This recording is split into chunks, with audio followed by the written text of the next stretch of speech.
first grade. Okay, so we're going to continue our writing lesson, and I want to show you this chart. When we think of description words, we think of words that give more meaning and give more details about whatever topic you're talking about. So think back to our story, Nana in the City.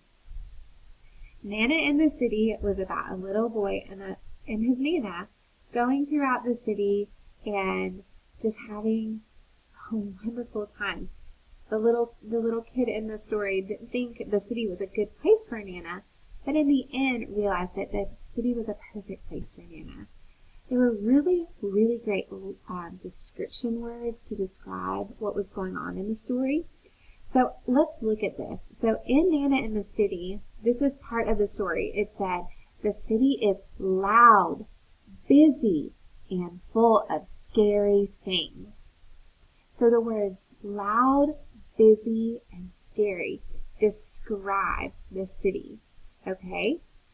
Also in the story, it said, at night, the room rumbles and shakes.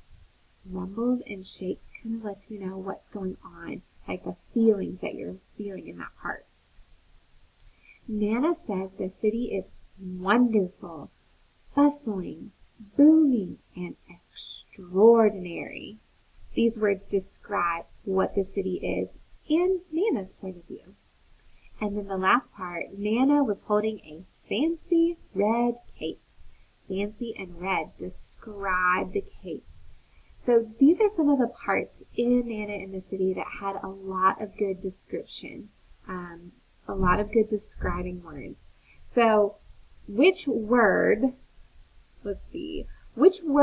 show what something looks like? In these descriptions right here, which one shows what something looks like? What words? Here's my hint. Look at all of the words that are underlined. Okay. Fancy and red describe what the cape looks like. Okay. Which words show what something sounds like? Something sounds like. You could say it's loud. That's a sound. But listen to this one. Rumbles and shakes. When you hear something rumbling and shaking, things are moving around. It's making some of those, like if cups are beside each other, it's making that clicking glass sound. Okay? If something is shaking, which of your 5 senses helps you know that? If something is shaking beneath you, you can feel it, right? You can feel it. Okay? So in my writing, I want to create clear ideas of things that make my world a wonderful place. I can do that by using these sensory words or these descriptive words and explain that to my reader. Okay, so we are still in our steps for writing. We're still kind of in this number 1 right here. We're still in the pre-write. We're choosing a topic, we're planning it out, we have a first, next, then, and last. Sometimes we don't. But we're still in this kind of like brainstorming pre-write, trying to figure out what we're going to write about. We don't have a draft yet. So you should have completed this page right here of My Wonderful World. It's the pre-writing. And you were thinking of what makes where you live a wonderful place. You don't have to have my ideas. You can have your own ideas. But these were some of the ideas that I had when I was thinking about what makes where I live a wonderful place. And my example was the green grass, feeling it between my feet and feeling it in between my toes and how cool it feels. Something else that I added to mine was beautiful flowers. So I drew some flowers.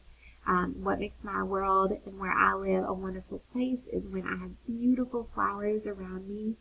I love planting and growing things, especially flowers. And so I thought about that. I used the word beautiful to describe my flowers. Okay, so down here you should have added 2 more things. Okay, so I've only added 2 up here, but there's 2 more that you can add down here at the bottom. So we're still kind of pre-writing and thinking about those ideas. So I want you to continue thinking about what you could add to this, about what makes your world a wonderful place to live. We're going to be combining all of these ideas and kind of making our own book. So come up with some ideas. If you haven't finished this, I would like for you to finish that and come up with some good descriptive words to describe the things in your world. Okay? So great job today, and thank you for joining me. Bye.